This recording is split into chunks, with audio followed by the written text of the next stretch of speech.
Tem sempre algo para fazer, para aprender. Há um movimento constante para que tudo fique no lugar, com a sensação de que parar faria com que tudo o que a gente vem sustentando caísse. Então, quão frágil é aquilo que sustenta? Aí eu penso, por que prosperar tem que ser difícil? Por que um relacionamento parece mais preencher requisitos que simplesmente o encontro de duas almas que sentem paz juntos? Por que o orgulho vem guiando corações? Não bastava assumir que tem um coração quebrado? Por que temos tempo para responder tantas mensagens e não temos tempo para orações? Buscamos sucesso, dinheiro, relacionamento e esquecemos de que nada disso faz sentido sem Deus. Qual é a ordem das coisas? Se você não respeita essa ordem, nada se sustenta. Porque quando eu digo que eu tenho fé e acredito, mas no meu dia a dia ele não é chamado. É preciso de um dia ruim, de uma dor, para eu lembrar e pedir, quando eu poderia criar um relacionamento diário e entregar a ele o peso de tudo. Sabe quando de uma hora para outra tudo para de fazer sentido, a gente começa a ficar cansada, tenta fazer mais, dar mais, porque só pode ter algo de errado. Eu só posso não ter entendido uma coisa para não estar fluindo a minha vida. Por que algo parou? Por que eu não estou conseguindo fluir? Por que eu não estou sentindo algo genuinamente natural em que eu me sinto com conexão com aquilo que eu estou fazendo? A minha primeira resposta a essa sensação de algo que não estava fluindo foi fazer mais, procurar mais, entender mais alguma coisa que eu não tinha entendido, procurar mais cursos, tentar entender e me doar mais. Aí o que aconteceu? Eu fui ficando cada vez mais cansada. Eu fui batizada no mar, aqui em Florianópolis, no Campeche, e depois desse momento do batismo, eu tive assim 4 dias de uma alegria muito grande, mas depois eu voltei para aquele estado inicial em que eu estava, só que ainda com... Só que dessa vez não era só um cansaço, veio junto com um incômodo, como se Deus quisesse me falar algo e eu não conseguisse escutar. Então eu comecei a ficar um pouco mais afastada, um pouco mais reclusa e procurar muito na palavra, na Bíblia, né? Ler, entender, procurar ali o que faltava, o que eu precisava entender. Eu sinto essa vontade genuína de me afastar, mas eu não tenho ainda aquela coragem de dizer eu vou parar o que eu tô fazendo e vou me dedicar só aqui a entender o que é isso, me render, sabe? Eu não tinha essa... Eu não achava que era possível, era como se eu não tivesse a permissão para fazer isso. Porque o mundo é do fazer, né? Eu tenho uma empresa, eu tenho um ecossistema aqui em torno a mim, em torno de mim que precisa da minha atenção diária. Então, eu fiz uma oração genuína com todo o meu coração pedindo para que Deus me mostrasse o que eu precisava ver, o que eu ainda não tinha entendido. E fui dormir. Isso era... E quando foi assim, sabe aquele horário da manhã, ali pelas 6 horas da manhã, eu acordei, eu botei uma música de meditação e fiquei ainda na cama escutando a música e tinha feito a oração à noite antes de dormir. E fiquei com aquilo ali na minha cabeça e veio muito nítido a minha bicicleta, a imagem da minha bicicleta. E eu olhava para a imagem da minha bicicleta e eu não entendi por que apareceu a minha bicicleta. E vem e dá um zoom e me colocam na parte da corrente, me mostram que ela tá sem a corrente. E naquele momento eu falei, Deus, o que tu quer me dizer? Tu mostra pra mim a minha bicicleta e ela sem corrente. Eu não consegui entender, mas a única coisa que eu pensei na hora foi, tá vendo? Eu sabia que tava faltando alguma coisa. E essa coisa que tá faltando é o que tá não deixando fluir e tá... A corrente, o que ela faz? É através dela que a bicicleta vai para frente. Então, se tá sem a corrente, que é algo muito importante para a bicicleta, eu vou atrás dessa corrente. Então, na mesma hora que eu penso, tenho que fazer mais, eu tenho que encontrar onde está essa corrente. Porque quando eu encontrar, tudo vai voltar a fluir. E depois disso eu passei por um momento de muita introspecção para entender o real motivo daquela corrente. E conversando com o meu mentor, nós chegamos à conclusão de que não era sobre falta, porque em todo o meu processo de trabalho, daquilo que eu estava fazendo, não tinha nada que tivesse faltando para que eu não sentisse essa fluidez. Era além daquilo. Era a minha necessidade interna que eu tinha naquele momento de parar e me escutar, parar e me render.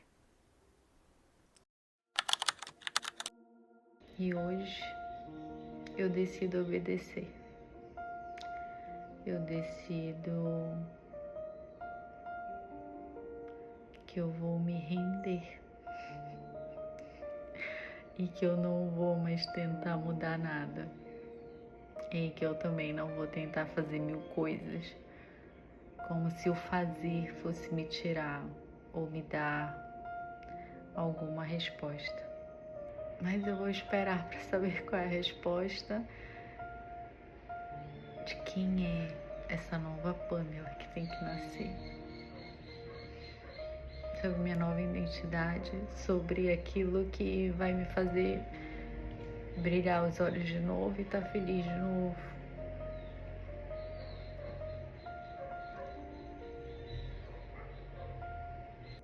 A verdade é que às vezes a gente tem que descer do castelo que a gente montou. Não que esse castelo fosse falso, mas porque ele já serviu, ele já cumpriu o papel dele. E agora é hora de parar de construir um castelo. É hora de olhar para a base, para a raiz. Não é fácil desmontar.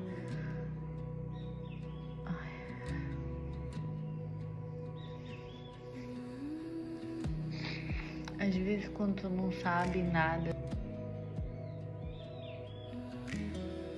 não é hora de criar, de sair fazendo mil coisas para ser uma distração.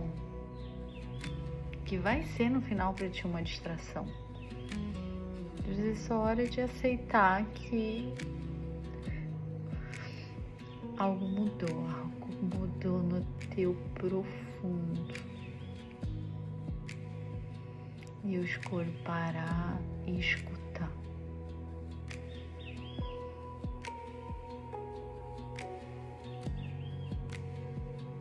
Mas uma coisa é certa.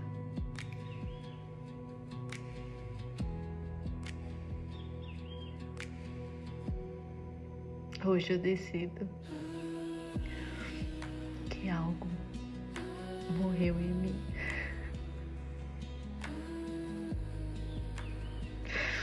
Mas que algo muito melhor vai nascer. Algo muito melhor vai nascer.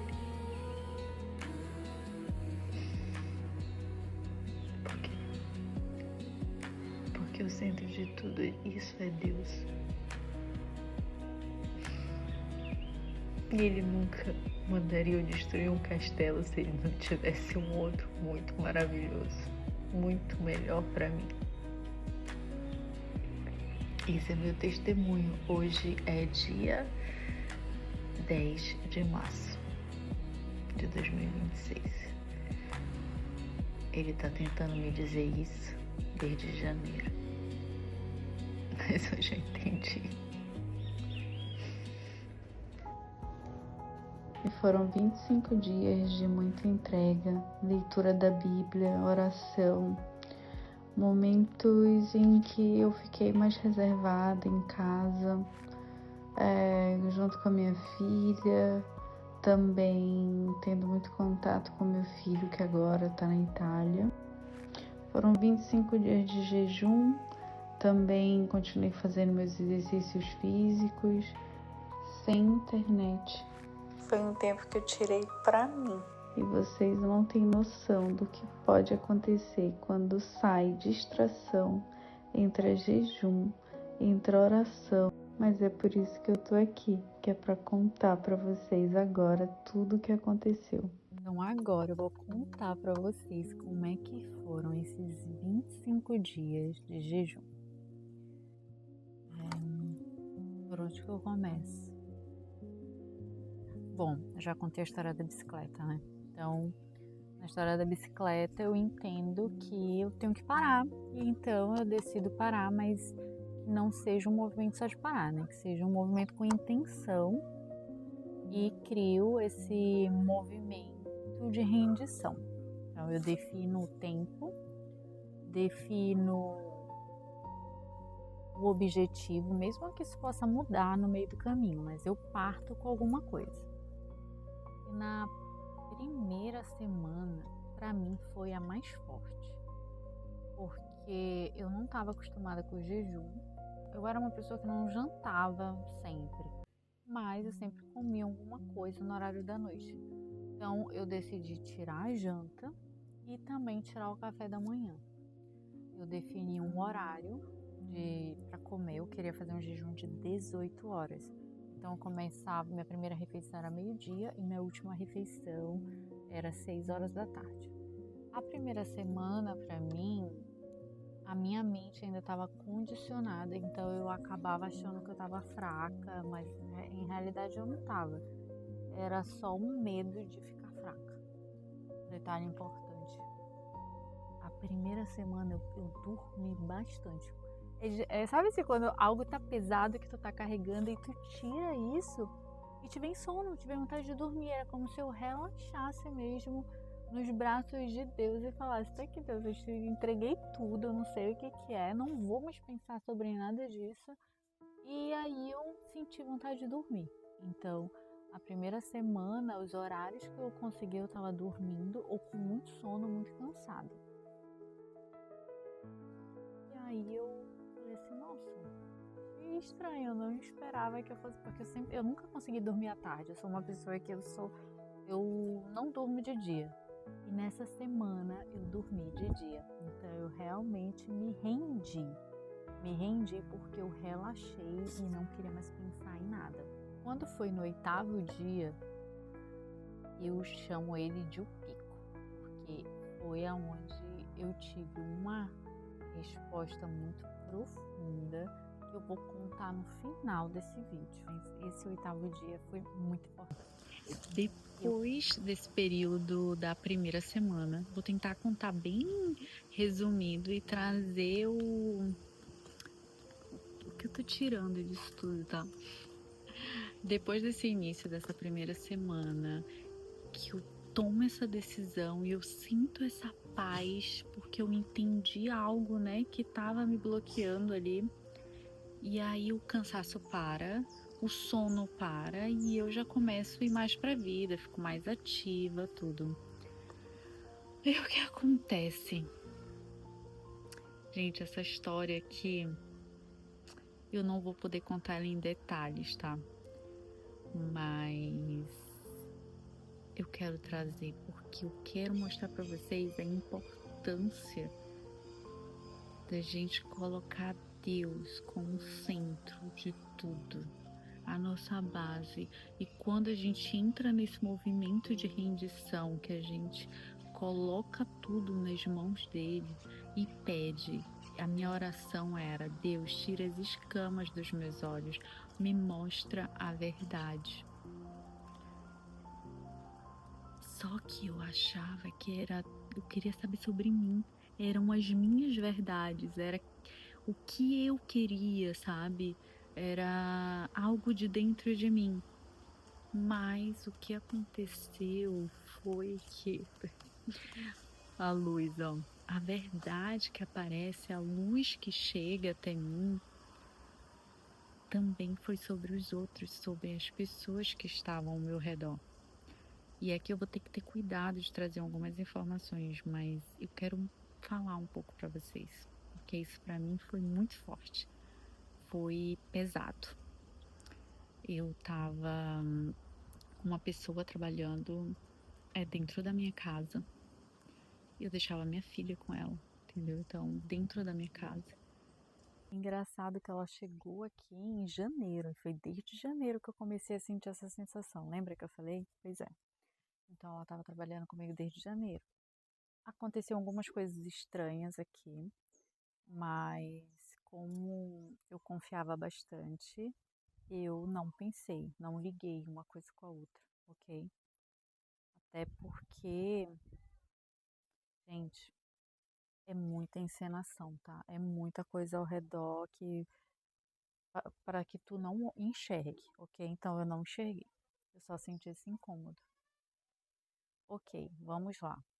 Eu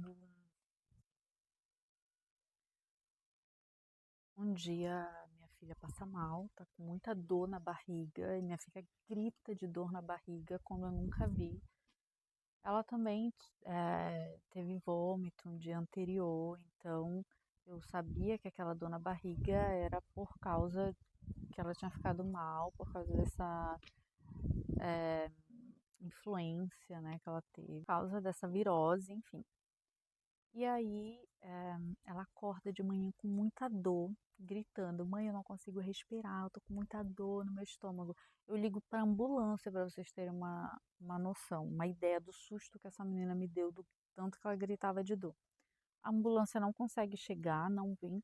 Eu conheço um Uber de confiança, amigo meu já praticamente. Liguei para ele, falei: corre aqui. Em 5 minutos ele estava aqui em casa, porque eu não tinha condições de dirigir com a minha filha gritando daquele jeito. Ok, chego no hospital. Enquanto estou ali na sala de espera, né? Ela já estava um pouco melhor. A, essa pessoa me manda uma mensagem dizendo que também estava no pronto-socorro com a filha dela. Que a filha dela não estava bem, que ela não ia conseguir trabalhar. E aí eu falo: olha, eu também estou aqui. Ela, não, mas é outro hospital. E aí eu, como que é só nesse hospital que aplica soro? Ela falou que a filha dela estava aplicando soro. E ali eu pego a primeira mentira. E quando eu pego essa primeira mentira, eu começo a duvidar de tudo que me foi dito antes. Só que essas coisas que me foram ditas antes eram grandes, ok? Resumo. Dali eu começo a desconfiar. Eu peço provas sobre essas outras coisas e ela não tem provas para me dar sobre essas histórias que ela estava me contando antes. Resumo para vocês. Eu, eu vou pesquisar a ficha dessa pessoa na polícia, porque eu não tinha feito isso. E quando eu vou pesquisar, eu descubro que ela era uma estelionatária e que a mesma história que ela estava contando para mim, ela tinha contado para outra pessoa, porque tá tudo ali no BO da polícia. E essa pessoa tava prestes a me aplicar um golpe muito próximo e era assim, golpe alto, envolvendo dinheiro. E fora que era uma pessoa perigosa pelo histórico. E eu entendo o livramento que eu tive. A Mel logo fica boa, não sente mais dor na barriga, eu cuido dela. Parece assim que precisou daquilo para que eu conseguisse pegar uma mentira e viesse a dúvida sobre as outras coisas que eu estava escutando. Isso eu acho que eu deveria estar no 10º dia de jejum, em oração. Então, quando as coisas são para aparecer e você pede verdade, pede que o véu caia, que as coisas que estão encobertas cheguem até você, você não precisa fazer força. Eu não precisei fazer nada, chegou.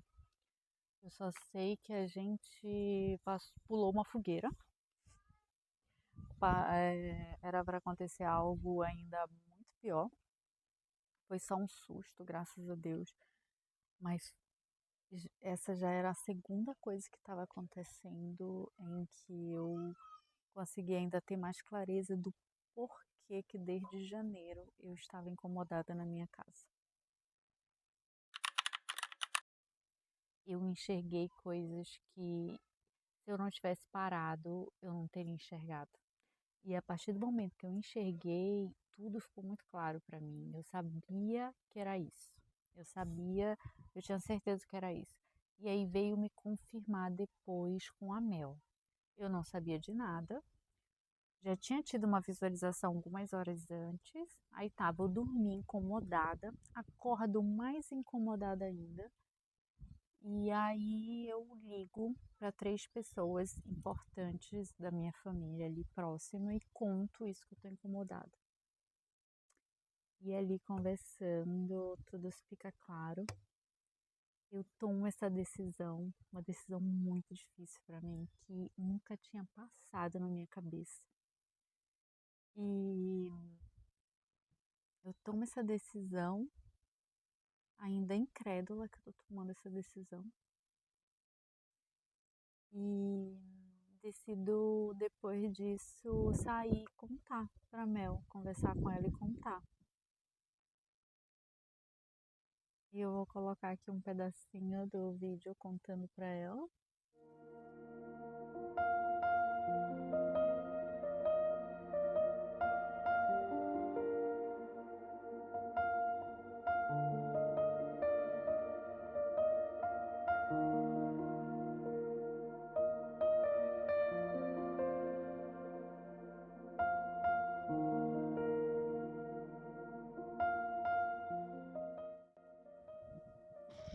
E lá nesse vídeo eu falo assim, olha, eu ainda não sei como é que a gente vai fazer isso. Eu acabei de entender isso, eu acabei de receber essa informação, então eu nem sei como que a gente vai fazer, mas é isso. E aí ela chora e fala, mãe, ontem à noite eu fiz a oração mais sincera que eu já fiz na minha vida. E aí ela me conta da oração em que ela tá pedindo isso de Deus, só que ela não fala, eu quero isso. Ela diz, eu queria muito isso, mas guia minha mãe para que ela tome a melhor decisão pra gente. Se for isso, ok. Se não for isso, tudo bem. Mas que ela tome a melhor decisão pra gente. E ela entrega nas mãos de Deus. Ela não diz exatamente o que ela quer, mas ela entrega. Mesmo Deus conhecendo o coração dela, sabendo o que ela quer. Quando você diz que Deus pode entrar e mudar tudo de lugar, se prepara. Nem pra você vai fazer sentido no primeiro momento. Mas se souber ver entre as entrelinhas, ele já estava te mostrando isso há muito tempo. Eu escolhi a cidade onde queria morar e esse lugar também me escolheu. Reza a lenda que Florianópolis dificulta e expulsa quem ela não quer aqui. Eu fui acolhida, abraçada, protegida e guiada por um amor sem fim. Vim à procura do meu lugar no mundo e encontrei muito mais. Encontrei corações gentis, encontrei Deus. O que eu não sabia é que aqui era só uma preparação. Enquanto eu buscava segurança em uma terra, Ele me mostrou que não será em uma terra e que eu só preciso confiar. Afinal, eu entendi. Nunca estive só. Aqui eu me curei e comecei a levar minha transformação para outras pessoas. Comecei uma marca de roupa que fala de liberdade e que logo virou um movimento feminino sobre liberdade, sobre cura. Aqui eu atravessei o luto e voltei para a vida. A verdadeira vida, aquela eterna, que não é feita de experiências passageiras. Algo foi derramado em mim aqui. E agora eu vou repartir aonde eu for. O amor dele por nós é imensurável e ele cuida de todos os detalhes. Estamos indo de volta para casa. Então, para onde eu irei? A gente está voltando para a Itália, voltando para nossa casa em Turim, aonde tudo isso começou. Que existe um chamado ali e que eu preciso confiar.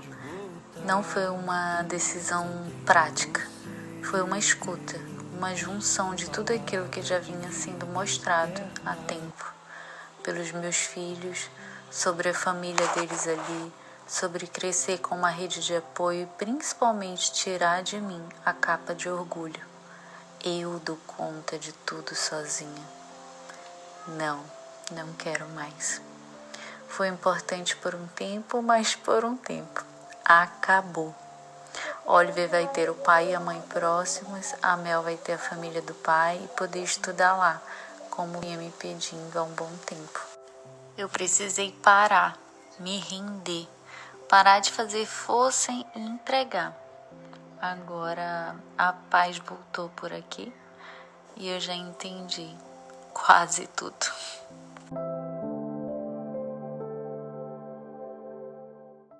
Só que para viver essa vida, uma vida rica de vida, é preciso se render. Ela não acontece através da força. Eu só me desgasto quando tento fazer tudo sozinha, quando eu não peço ajuda, quando eu não me coloco nesse lugar de entrega. E se eu estivesse falando com uma amiga agora, eu diria exatamente assim: se fizer jejum, mais oração, colocar o coração inteiro na tua intenção, cuidado com o que pode acontecer. Nada mais será como antes. Teu modo de pensar e as tuas prioridades e a ordem de tudo o que você julga importante. Mas exige uma decisão: se render. Sair da autossuficiência e abandonar a falsa segurança de estar no controle. Por isso, criei um movimento de 25 dias com tudo que vivi, para que tudo se faça novo aí na tua casa, com acompanhamento espiritual e médico. Chegou a hora de se render. Se renda.